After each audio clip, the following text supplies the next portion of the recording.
Bonjour à tous et bienvenue dans le 12e numéro du journal de Robin, votre traditionnel rendez-vous avec l'information de la semaine en images.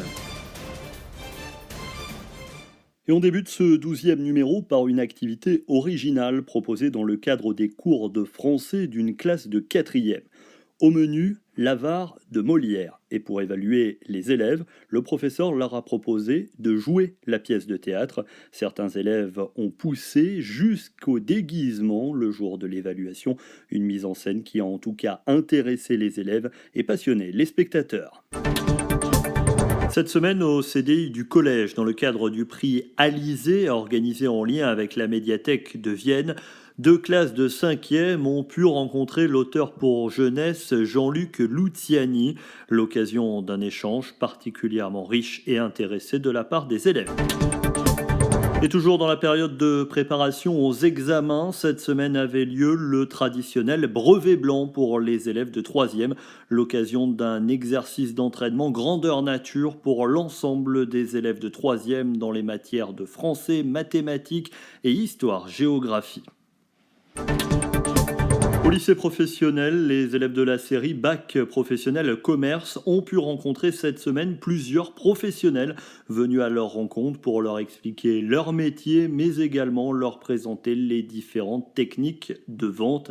Là encore, un échange très riche entre les jeunes et les professionnels. Au lycée général, les élèves de seconde, suivant l'enseignement d'exploration LSO, littérature et société, continuent à accueillir des grands témoins. Cette semaine, c'est Séverine Meunier, pédopsychiatre, qui est venue à leur rencontre. Comme nous l'avons évoqué dans les 2 derniers numéros du JT de Robin, la période actuelle est particulièrement dense sur toutes les questions d'orientation. C'est dans ce cadre-là qu'un professeur de terminale STMG a fait intervenir 6 anciens élèves de l'institution. Ils sont venus à la rencontre des élèves de terminale pour leur présenter leur parcours, mais également répondre à toutes leurs questions sur la vie d'étudiant. Régulièrement, depuis le début de l'année, sur le temps de midi, les élèves qui le souhaitent se retrouvent pour participer au Mondialito. Il s'agit d'un tournoi de foot interclasse organisé par l'animateur de l'institution Robin. Ce vendredi, la direction de l'établissement a procédé aux remises de récompenses pour chaque classe de chaque niveau victorieuse de ce tournoi. Après les garçons, ce seront les filles qui disputeront le Mondialito dans les prochaines semaines avant que de nouvelles activités culturelles et sportives soient proposées aux enfants sur le temps de midi. Cette semaine avaient lieu les championnats départementaux de badminton. Marvin Roustan remporte le titre chez les cadets, tandis que Bastien Potvin remporte la compétition chez les juniors et Romain Favre prend la 2e place. Jeudi, les élèves de première année de CAP Petite Enfance et de mention complémentaire aide à domicile se sont rendus à Rive-de-Gier pour découvrir le nouveau pôle intergénérationnel. Et puis cette semaine avait lieu la Chandeleur, l'occasion pour les enfants déjeunant au restaurant scolaire de profiter d'une animation crêpe offerte par la Sodexo.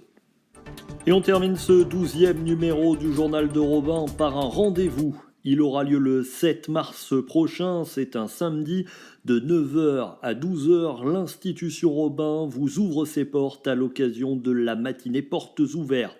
Venez découvrir le collège, le lycée général, le lycée professionnel, mais aussi à Vienne, le lycée hôtelier. Une occasion unique de découvrir les locaux, mais également de rencontrer les professeurs et les élèves de l'établissement. Le samedi 7 mars, de 9h à midi, c'est la matinée portes ouvertes de l'institution Robin. Nous vous attendons nombreux et pour les plus jeunes, une garderie gratuite sera proposée par les élèves du lycée professionnel.